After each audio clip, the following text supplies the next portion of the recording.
Hello and welcome to the Wednesday podcast presented by This is Ibrox. I'm your host, Kyle McLean, and as always, I'm joined by two fantastic guests. Hopefully, Craig will be joining us when he can.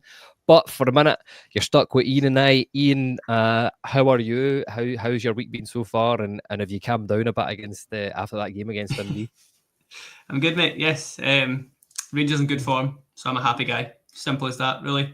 As you said, the game at the weekend was chaotic, to say the least, so not too keen on those games. I'd rather a nice 2-0 win. Hopefully we get that at the weekend. But yeah, I'm good, man. All good. It's kind of one of those ones where Rangers haven't been playing too often lately, so I'm kind of itching to get back to Ibrox, get back to watching them again. So yeah, looking forward to this.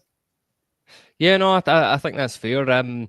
Look, on today's show, a few interesting things to discuss. As always, get involved, and we'll do our best to get your comments up, and anything you want to ask us, fire away. But obviously, the SPFL, there has been high-level talks over the Scottish Premier League changing to a 10, 14 or a 16 league team.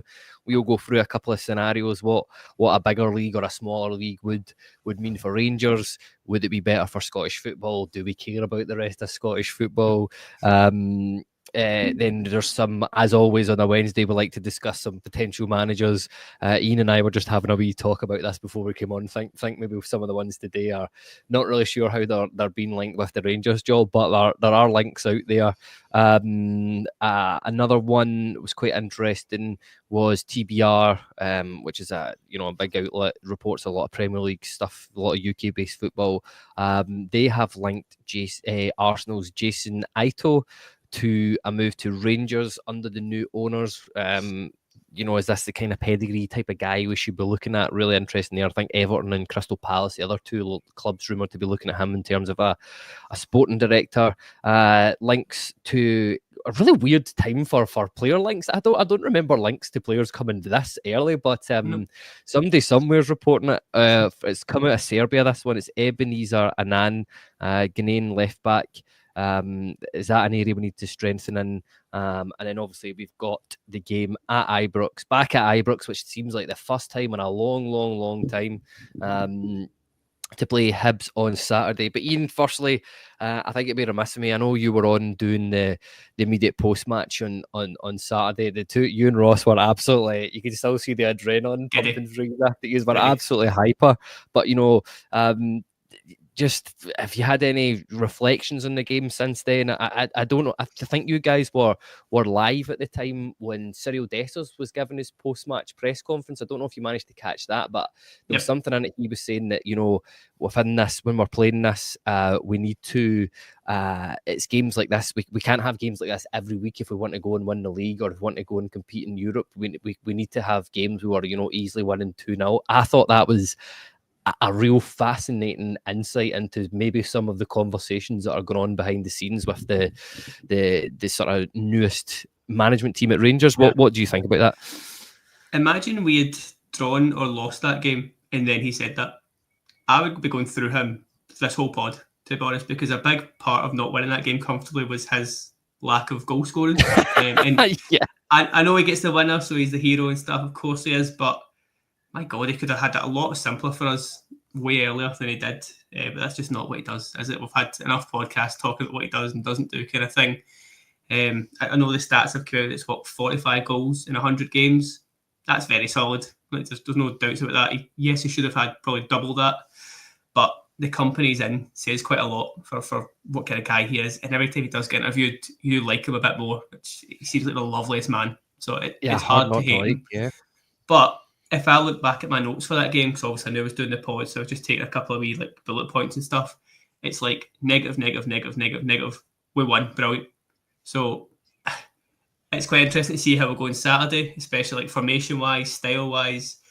I don't usually come on to what lineup you'd have. I've thought ahead here and wrote mine down, and it's got a lot of wild cards in there. So it's a strange lineup for me. It's never going to be the lineup we're going to play with, but it's quite. I'm curious to see what kind of shape it goes for, because that first half was rotten with that back five, and you know me, I'm always champion a back five, so that's my thing. But the fact that it's just gone so badly domestically, I don't think we'll see it again unless it is like a Celtic or maybe a tricky away game. So that's interesting.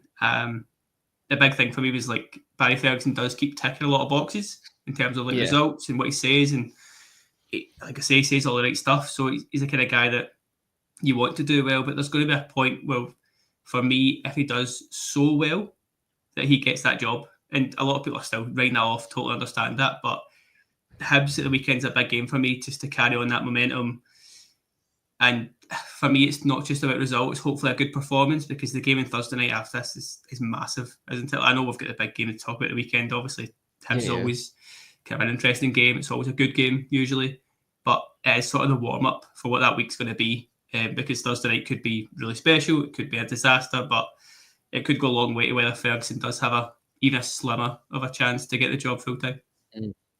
Yeah, no, I think that's a sort of fair reflection on what's the games that we've got to look ahead. But in terms of that Dundee game, one of the biggest fallouts, and I know you guys kind of touched on it a wee bit as well on that Saturday show, but is Jack Butland, is this now becoming a sort of, because if you were getting a report card, and you get your, I don't know, I've seen some kids nowadays have got like the traffic light system.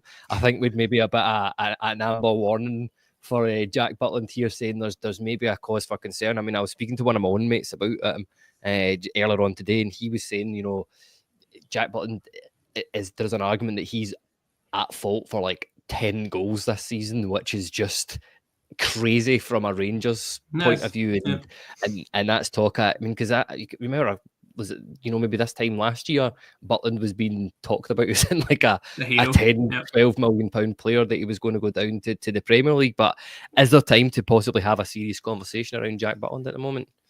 Yeah, it's weird because I saw a stat the other day that this is, I think, of every season he's had, England or Scotland, this is highest save percentage season he's ever had, which seems a bit mental. I don't know how that's happening alongside him having such bad form and bad moments alongside them both. But I think when you look at what kind of wage Jack Butland's on, and the fact that he is an asset, like he could easily go and be that third choice goalie down any team in England, get a good wage down there. We'd probably get a decent fee for him. For how much mistakes he is making every 2, 3, 4 games, like I say, he's probably the highest paid player at the club, I would guess, at this point, maybe alongside like a Tavernier, but I don't think we're quite getting value for that wage on a consistent enough basis that would justify keeping him. Now, don't get me wrong, if it was a case of, I don't think we need to get rid of him, so if it was a case of like a couple of £100,000 or £1 million, I still wouldn't be fancying selling him for that. I think we need to get a decent fee, and then we could look at reinvesting that into like a younger goalie who's got that potential, kind of mirroring what the kind of transfer plan is for the rest of the squad. Probably like bring in young, move them on, whereas Butland's value is only going to go one way, especially after the next season or two when he gets like into his 30s kind of thing. So still has good moments, still very capable of being a brilliant goalie. For me, still probably the best goalie in the league, albeit these mistakes are getting a bit too common for that argument to keep going kind of thing. So when it comes to the summer, if we look at transfers, if you've got like, I don't know, 4 or 5 million for him, get that wage off the book, I think that'd be a pretty smart move to make. Yeah, listen, I would bite your hand off at 4 or 5 million for him. It's that English tax ban it. Like, I mean, every team in England needs like the English quota, they need the homegrown guys. He ticks both those boxes.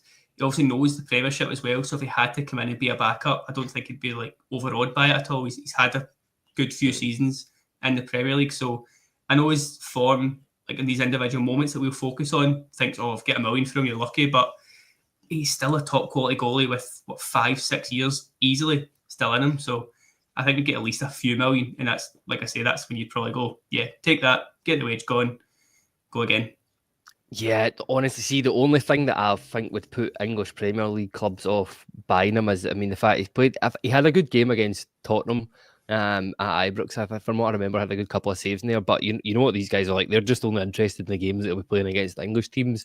And he had that absolute howler against Manchester United. But then again, he actually plays well in that game, but like I know that moment, he plays pretty well. So it's just, if you look at the whole 90 minutes.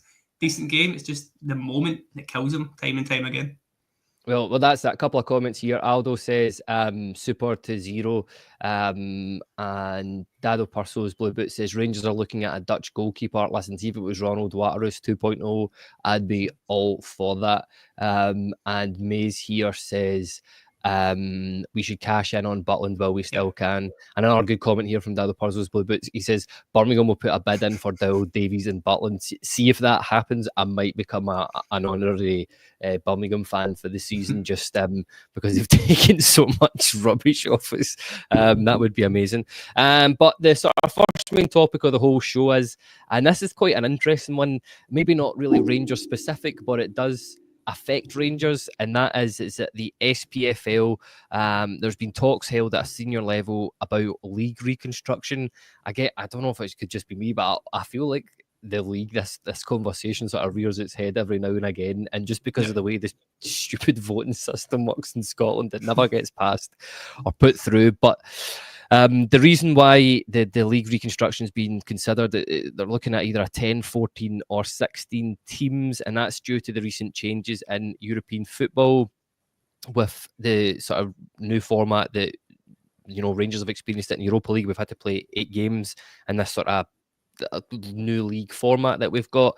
Bit of fixture congestion this year, as I sort of mentioned. Another factor to consider in all this is that for this to even get past, in terms of the voting, 11 of the 12 Premiership teams have to vote yes for it.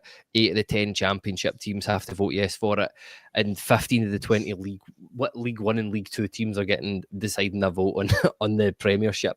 I'm not quite sure, but yeah, we'll start off in a sort of 10-team league here first. In terms of looking at this, what I can see is it would mean a reduction in the games. I mean, rather than getting 38 games this season, or getting 36. And we'd play each team 4 times and there'd be no split. What are your thoughts on effectively reducing the league? Do you think reducing it to 10 would be in Rangers' best interest? It's hard to look at it from like a Rangers point of view specifically, because I think it probably affects, obviously it does affect every team like equally, but just for me, I don't get it. Like, for me right now, teams play each other too often as it is. That's why it's a bit boring. Like, you need to think of it as Scottish football as like a product, because we all know that the TV deal's crap. There's no one that wants to buy a TV deal, so we need to do something to just jazz it up a little and make things more exciting. So if you're saying yes, it's 4 old firms, that's great, that's good on paper. What else are you then really offering? Like, Sky don't care about Dundee United v Motherwell 4 times a year. They don't care about St Mirren Ross County 4 times a year. Like, they don't care. So I don't see how that fixes anything. Like, yeah, it reduces the fixtures a couple of times, but I quite like the split. I think the split's quite an exciting little format. Like, fair enough, it's not going to decide anything title-wise this season, but if you look at like the relegation, half the league is pretty exciting. You know, there's a lot of teams that can still go down. A lot of things can change. Likewise, from like 3rd till 6th, even 3rd till I think 8th or 9th just now is really tight. That's something you could try and say, like, look, this happens, this is exciting. You might want to buy into all this story, these games that are going on. So I think getting rid of the split is a negative. And then if I just sort of jump ahead and look at like the 14 team or the 16 team setup, it's sort of the opposite argument, because yeah, it's a bit samey. You know, you've got the same teams playing each other 3-4 times a season, but if we didn't have Celtic v Rangers as a fixture, Sky again would not care. Nobody would care because of that same point as before. So you need multiple old firms, you need multiple Edinburgh derbies, you need those kind of fixtures. So I don't think either is a benefit. And the kind of main point you said right at the start there, like, if you need 11 out of 12 teams or that kind of percentage to agree with something, it's never going to happen. Like, teams aren't going to vote to bring more teams up and reduce the kind of like gate allocation for the Rangers Celtic games, reduce their own trips to Parkhead and Ibrox and stuff like that. And likewise, they're not going to bring up less teams in case they then are the ones that gets relegated and can't get back in. So it's all a bit messy. I kind of wish it was more the powers that be could say, this is changing, that's it. Albeit, I do not trust guys like Doncaster to make that call. That's just what I was about to say. I'm going to get right in there before the comments kill me. I know he's not the guy to do that, don't get me wrong. But he's not going anywhere. He's on like, what, $250,000 a season just to do nothing. So he's going nowhere at all. So I don't see anything changing. Like you say, it comes up every so often. It's the kind of same idea as the old firm to the Premiership chat that kind of starts and then gets a bit of traction and then dies again. I think it'll be that exact thing. So yeah, my main thing, and I'm pretty sure you'll be quite similar here, was more like the Rangers B team. and the Celtic B team and whoever getting into the leagues properly, the same way they do in Spain, the same way they do in Denmark, the same way they do pretty much every country at this point other than the UK. What? It's just stupid that we don't have that. But again, lower teams won't vote for it. No other team will vote for it, so it's never going to happen. Yeah, Scottish football will be this sort of strange little format, this strange setup for a long time to come, and I don't see it changing anytime soon, sadly. Yeah, no, it is one of these things that Scottish football does just seem to purely shoot itself in the foot quite a lot of the time. But like I'll play devil's advocate for a wee minute here in terms of the 10-team league. I mean, because we've already seen. I mean, before we come on, I think I was noticing that a representative from St Johnstone was already on saying they wouldn't dare vote for a 10-team league, which seems to be the I think this is very much the lead idea out of the three of them that the SPFL were leading on was, I mean, it's as simple as that. Reduce it to 10 teams. I mean, you play less games. But I mean, I'm trying to think of the positives. Rangers would get a bigger slice of any sort of prize money that was available, which might be a positive. And the only other thing I was thinking of is if it's a smaller league, you're going to be playing the better teams more often than not. Would Rangers then maybe use that as an opportunity to bring in some of our youth players? The fact that you're playing the Hibs, the Hearts 4 times a season, you're playing Celtic another at least 4 times a season guaranteed as well. Does that mean that because they're playing better opposition week in, week out, that you're going to get a better standard of football? I don't think so, to be honest, because I think there's such a little difference. I was trying so hard to kind of think, maybe he's got a point there, but we play the big ones 4 times anyway. We always do. I don't see any real... See, in my opinion, right, I think you've got Rangers Celtic are better than the rest, obviously. This season, Aberdeen have probably been better, same as Hibs, probably better than the rest. The next 8, anyone can beat anyone. Like, this is the hardest league for me to pick a coupon on at the weekends because just nothing ever makes sense. Like St Mirren winning 5-1 against Kilmarnock the other day. When have St Mirren ever scored 5 goals? I never remember it. And yes, that's good from an interest point of view. But if you're thinking of it from your sort of Rangers hat on, how can we find this to be better or not? I don't see it. The only way I do is the Rangers B, which is always going to be that narrative that I drive that they should be in the league. I do think there's a good point. And again, we're probably not a Rangers podcast isn't a place to talk about the other divisions and other leagues, but that for me could be made more interesting. If that's a bigger league, maybe it's League 1 and League 2 combined rather than have that separate. That's surely going to get more money for all those guys. But yeah, you said it yourself. Scottish football just loves shooting itself in the face, and for that matter, it's going to continue, isn't it? Yeah, well, that's it. I said the only way that a vote of this magnitude might get passed is if there's certain emails lost in spam folders, but we won't go down. We won't go down that. Could happen. Don't be silly. Well, what? Call me cynical, eh? But the other thing as well. I mean, a 14-team league. Do you even see any? Can you even see that as a starter? Because I can't see that happening. I don't know how you get 4 Old Firm games a season out of a 14-team league. I seen the way they were going to... I was like, how do you do this split? I mean, you could keep the split, couldn't you? Because then you're playing 6 and 13 other teams, so you've got 26 regular league games, and you've got the other teams. If you played them home and away, you would then get to the 38 mark. But if the whole point of this is to reduce the amount of games you're playing, that doesn't do anything. So, that's what I mean. Every reasonable thing that you think, that could make sense, and then goes back to the original point of why you try to do it, to save games, well then it's not going to work. So, yeah, it's one of those weird things. It's as if UEFA have changed something, so we're trying to also change something, but I don't see it ever gaining traction. Listen, I've got one last thing to ask you about this reducing the amount of games, because I think we are accepting that we're going to have to do it because Scottish teams, and Rangers are included in that, are going to be playing. I mean, let's face it, the only reason there's talking about fixture congestions at the minute is because Rangers are still in Europe and there is a bit of a fixture congestion. So, but in terms of solutions for this, and this was something that I saw on socials, and it was somebody suggesting to bin the League Cup, saying that the League Cup is not a thing that Scottish football needs, and that if you had bin the League Cup, then you could just play those games in there. But then again, by the equal, on the other hand, tell a Newcastle fan that a League Cup doesn't mean anything. Do you know what I mean? So, I mean, is that an idea that you think would even possibly entertain, or would you just not even go there? Am I not right in saying that at this point, Rangers, for example, play like 3 League Cup games if they win it?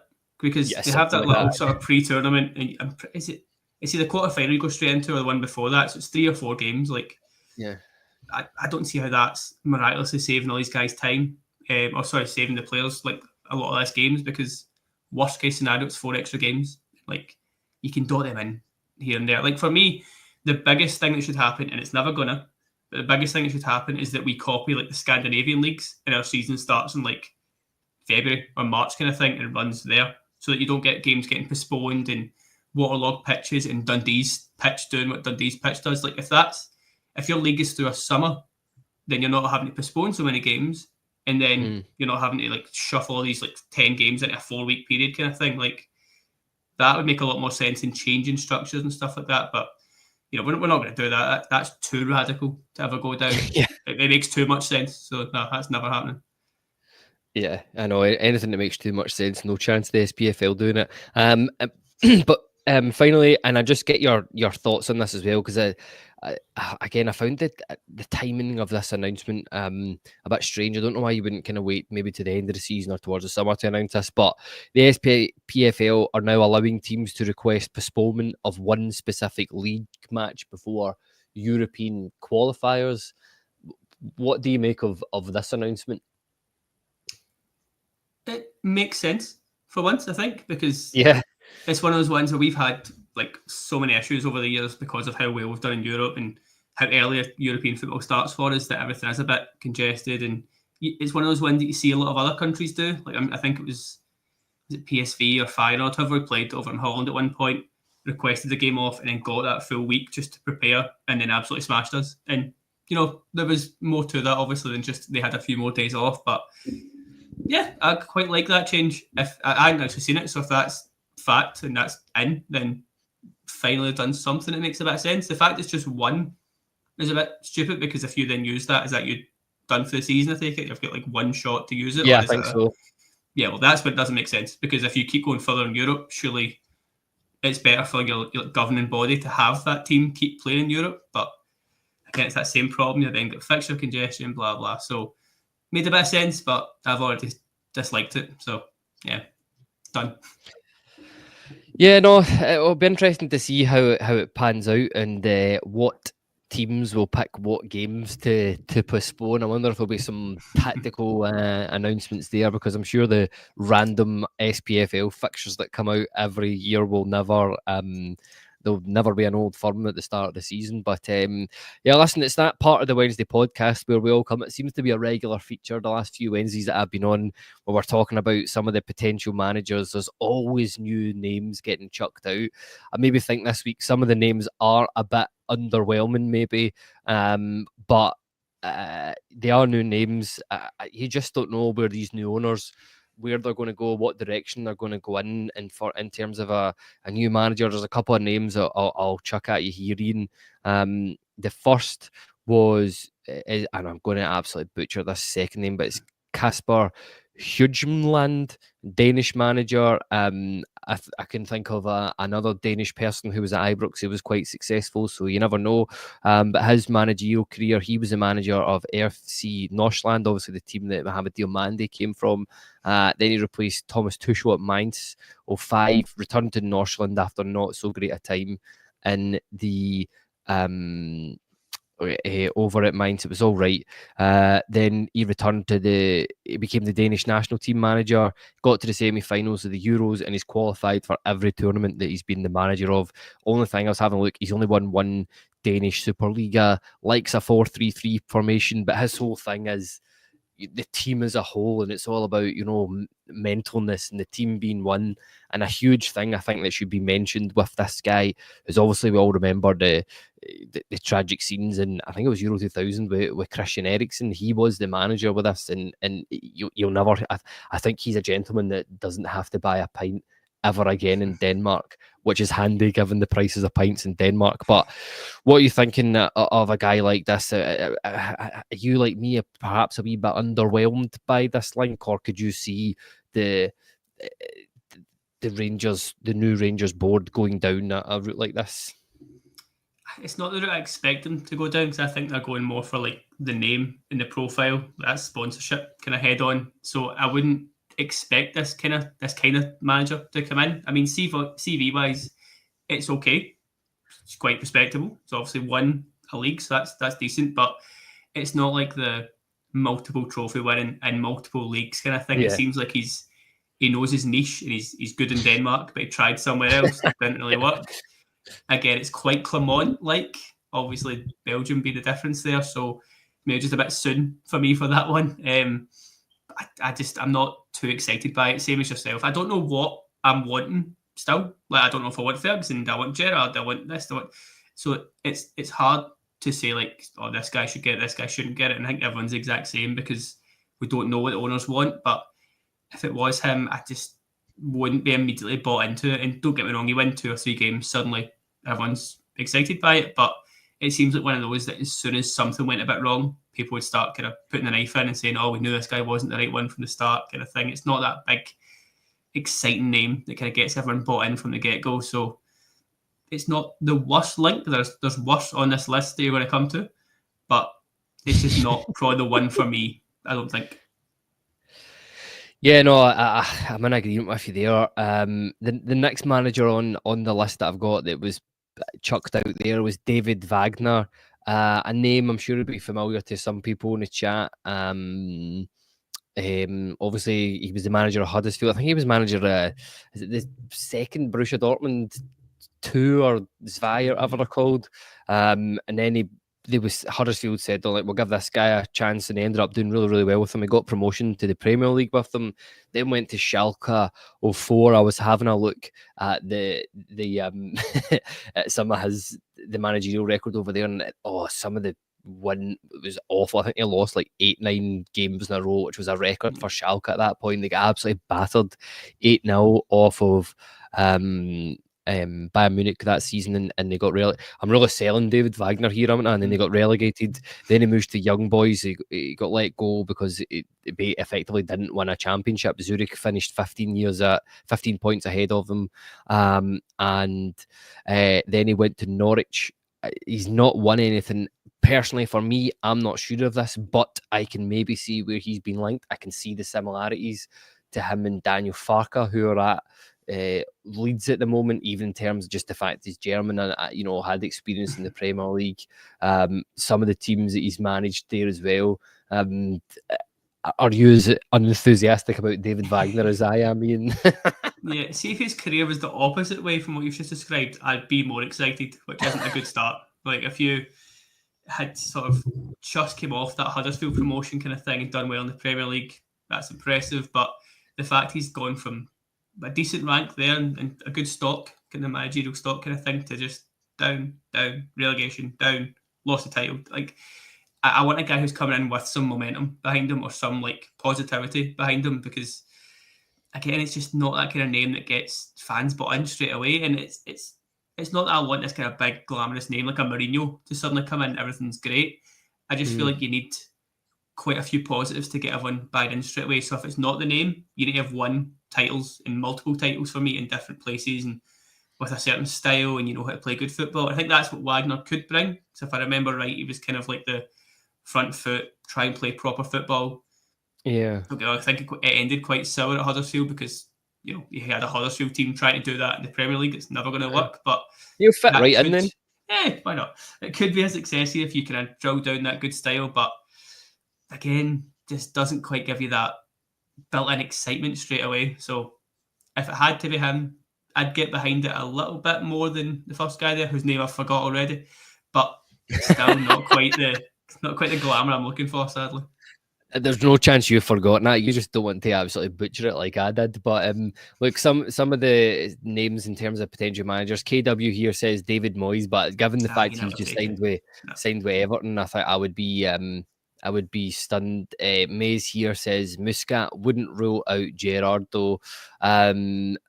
Listen, I'm only going to mention it. What I don't think we've talked about potentially in terms of yourself, in terms of Gerrard coming back. But I mean, it was a rumor. Saw a couple again today. Like, it just seems it's the one name that just won't go away, and it's one of the names to me that just makes sense. I mean, this is the whole thing. We do not know what Andrew Kavanagh and the board and the new board that are coming in are thinking. But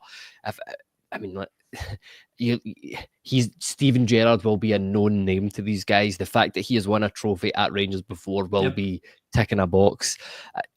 I don't know personally, again, if Gerrard is, for me, it's that old adage, you never go back to an ex, don't you know? It's the only one of the few times I can think of it actually panning out in football is Walter Smith, is at Rangers. If there was any club that just had the, that magic about it, that it was going to happen and it could come back again, it maybe would be Rangers and Steven Gerrard. But I mean, what's your thoughts on this? Can you see him coming back?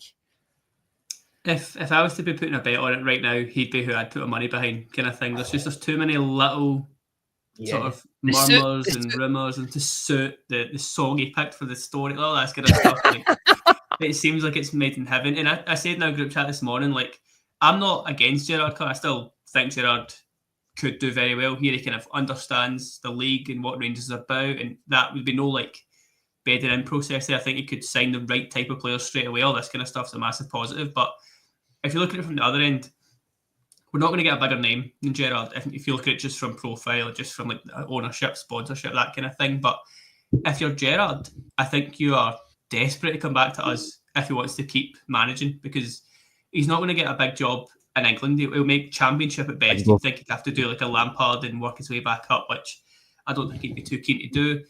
I don't see him going abroad. Obviously, he's just brought his family back home to Britain. So again, they're not going to sort of want to keep chopping and changing that kind of lifestyle. So I think if he's looking at it, it's going, where it makes sense for me to go rebuild myself. I mean, say he came here and does well in Europe and wins the league back, his stock is suddenly sky high again, and he could then maybe make that step to the Premiership or down south if that's what he wants to do again. But if you're Gerrard, I don't think you get better than us, which is an interesting sort of angle, because I think it was a bit of a coup to get him the first time around and no one really saw that coming. Whereas now I think if you're the investors and the guys making that decision and you've got Gerrard in front of you, I don't see anyone else being able to kind of match what Gerrard brings from the whole sponsorship, the name, the profile. And again, we touched on our group chat this morning, there will be certain players who would choose to come to Rangers just because Gerrard's there, or at least help the fact that Gerrard's there, given he's one of the best footballers that have ever lived and the biggest high-profile guy in football just now. So there's a lot of positives, but I still would have that little bit of doubt in terms of, like, how does the coaching setup look? Who are you bringing with you? Are you keeping any of those guys that are in there just now? Do they want to stay? Yeah, at this point, personally, I would probably think he's the favourite. Like I said before, I think he's the one that's just makes a bit more sense than like a Wagner or someone just totally left field coming in out of nowhere. Yeah, no, I totally agree with you. I can see them going for a name rather than not a name. But KW here says Gerrard would want a war chest, and Mays says Gerrard had the players as fit as they could possibly be last time. Yeah, we'll go into sort of some maybe other backroom appointments as well. As a TBD, that's reporting. There's sort of a big website that reports in all manner of things in terms of football, but largely in Premier League stuff, and some Scottish football stuff as well.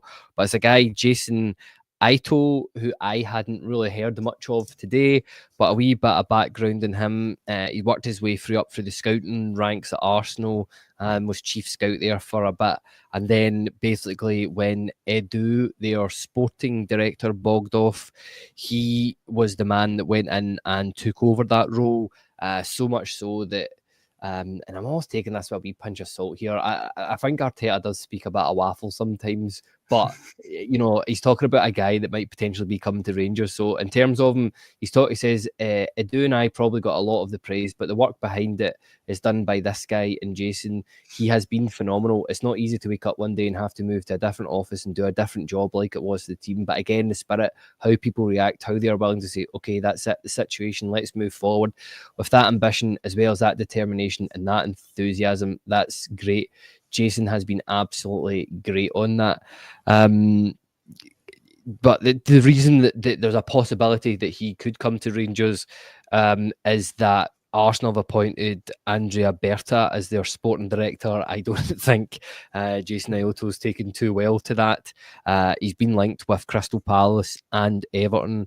I mean, is this the type of calibre, the type of guy that you're kind of happy that Rangers are being linked with in terms of the sporting director role? Because we know that this has to be nailed on, this role.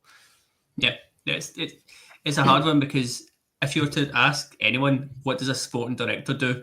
You'd get 100 different answers from 100 different people. Like, no one really understands that role unless you're doing it, and I think it differs from like club to club kind of thing. But if you try and look at what you can find out, it seems like the job for sporting director at Arsenal was between the guy who got it and this guy.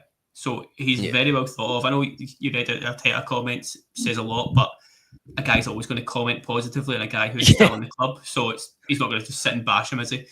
But he's obviously a good profile. He's wanted by other clubs. Again, good signs. He seems to have a good sort of reputation. And for these kind of roles, it seems like that's all we can really go off, because it's still quite new in football. It's very new to Rangers, even though we've had a couple of guys sort of do that job before. But it at least comes with that high profile nature to it. And again, similar to the Gerrard one, if you're looking at it from someone with profile, someone who will have a lot of connections, a lot of the right people to sort of go to for like signings and getting rid of players, which is, again, as big as anything at Rangers in terms of moving some of the guys on that we've got still at the club.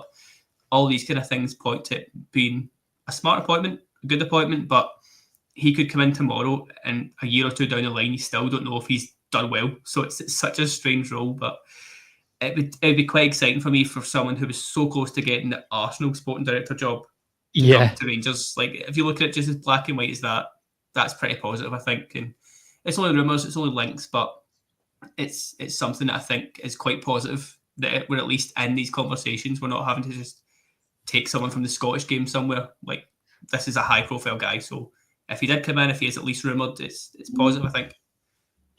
Yeah, no, like I said, this is what I want us to be linked with, guys like this, guys that have got experience, like especially, what's his name? The Patrick Stewart, who's in at the minute. I mean, I was quite happy with when we were linked with him. Obviously, we didn't know that there was a takeover happening, that he'd maybe be easing that transition and helping out with it. But just the fact that he had that pedigree, working with Man United, working in a big league, has, dealing with bigger teams and being Europe, at a big club is a massive part of it. Absolutely, yep.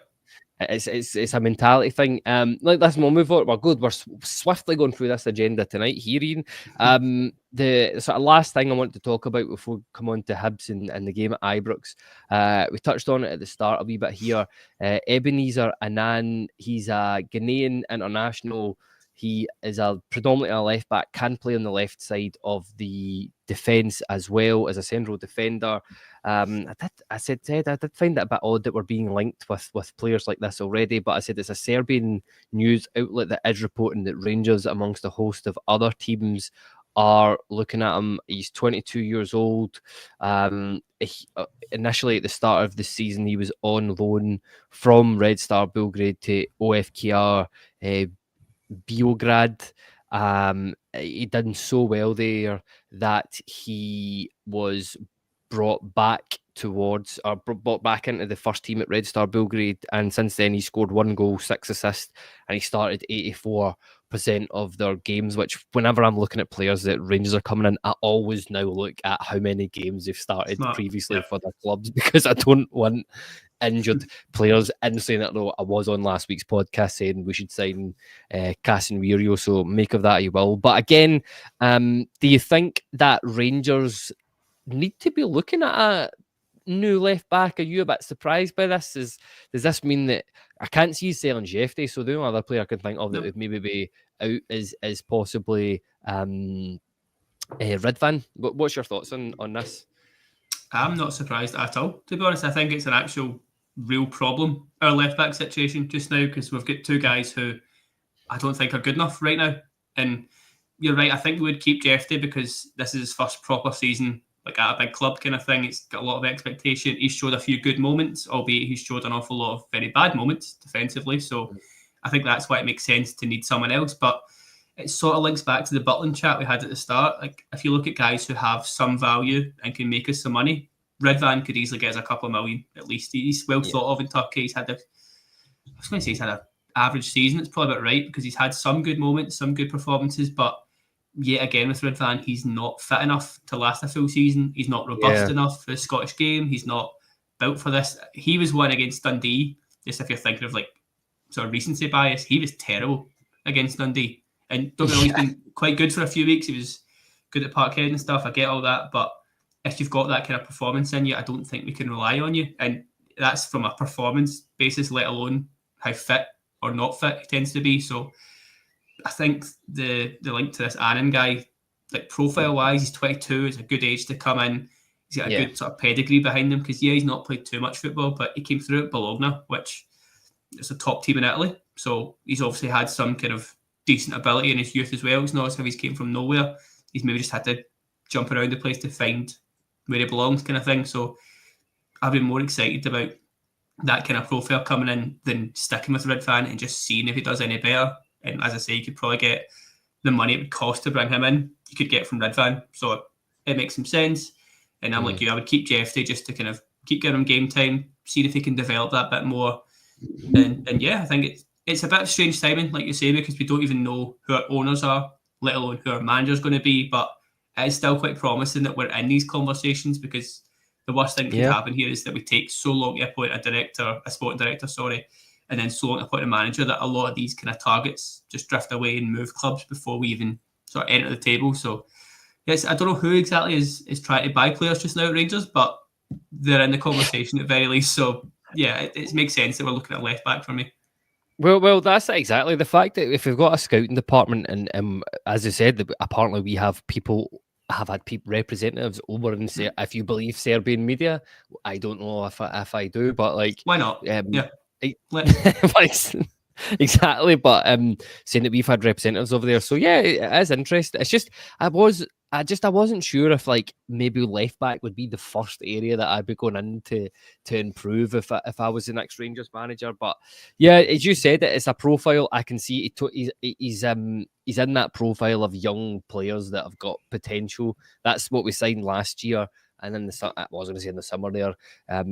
In the summer, not in the January transfer window, and I can see us sort of continuing in that vein next year as well. But again, we just don't know. It'd be just like everybody. I just want this bloody takeover to happen so we can get a rough idea of what's going on. But listen, just before we go and wrap it all up here, Ian, there's just a small matter of Rangers back at Ibrox this week. They are taking on Hibs, Hibs who are on a fairly good run of form, and in the last sort of 10-15 games, David Gray, who I just did not think had what it had in terms of management, but he's really got that Hibs team firing on all cylinders. What are you sort of expecting from a difficult Hibs team at the weekend, Ian? Yeah, but quite a challenging game, I think, because like I said before, Hibs always come to Ibrox and they don't usually sit in. It usually is a kind of we'll attack you, you attack us kind of game. So it's always a decent game to watch rather than just the usual up against 10 at the back. Saying that, I think it does suit Rangers quite a lot because we've seen it all season. We can't break down teams, but if a team comes at us, whether it's Europe or one of the bigger teams in the league, we tend to do quite well. So that side of it's quite interesting. Again, from the Ferguson sort of hat on, he'll want to win every game, especially domestically, but want to win every game to keep his name in that managerial conversation. Like it's natural. But I can't get away from the fact that I would be quite happy to see a good few players rested for this one. Like, I know Suter and Diomande are missing the first leg against Bilbao anyway, so they're going to play. That's a fact. But I'd be quite happy to see like Raskin sit out, Balogun sit out. Tav won't, but again, I'd be happy to see Tav get a rest here.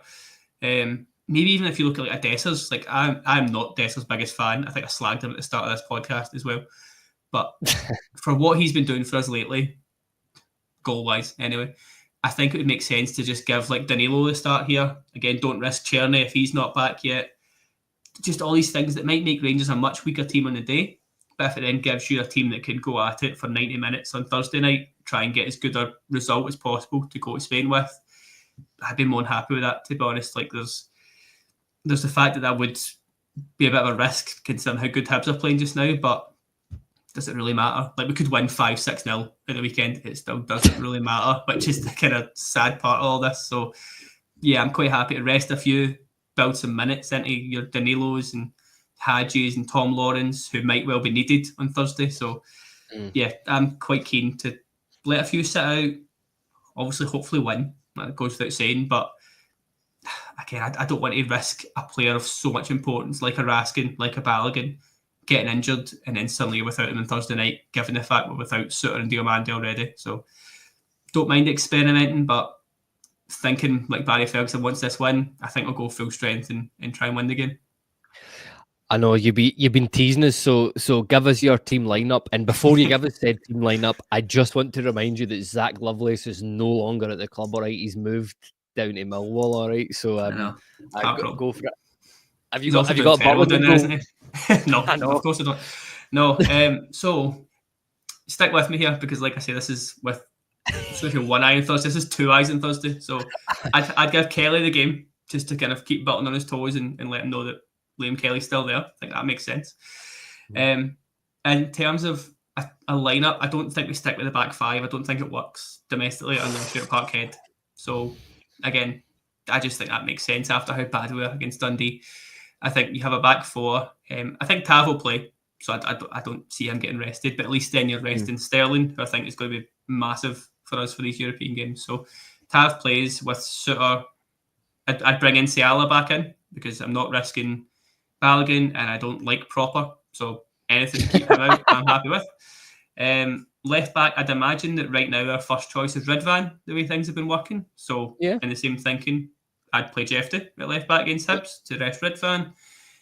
Midfield three, touched on it. Diomande's not playing Thursday night, so he would start. I would give Rice another start because I think he done pretty well. Me and Ross were talking about obviously in the podcast Saturday night. It's maybe a bit generous to say he changed the game, but he changed how Rangers were then able to play. So I think that's enough to say, you know what, have a start, see what you can do, kind of thing. Forward, and then this is the one I'm kind of confused about in terms of who's with them in midfield because Raskin and Barron are going to do a hell of a lot of running on Thursday night. So I don't think you play them or maybe give them half an hour at the end. But I think I would start Tom Lawrence, which is a bit weird considering where he's been all season, but on the back of good form. Again, he's not the worst player, is he? So I'd play Lawrence in there and then have a front three of Hadji, Danilo and Badrami. Knowing for a fact that that's a bit weird and out there, but I don't think any of those three start on Thursday night, but equally they could easily have to play 30-40 minutes given the sort of other options we've got. And in that sense, you're giving your rest to Czerny, to Dessers. And it's still a strong team, still a team I'd expect to win. But then you've still got guys that could come in there, like McCausland's, maybe Cortez if he decides to be fit for once. And obviously like Curtis and whatnot could obviously come on for a bit if need be. This is very experimental. I don't expect it to happen. But that's how I would line up because Thursday's far more important than Hibs are. And I think we need to admit that.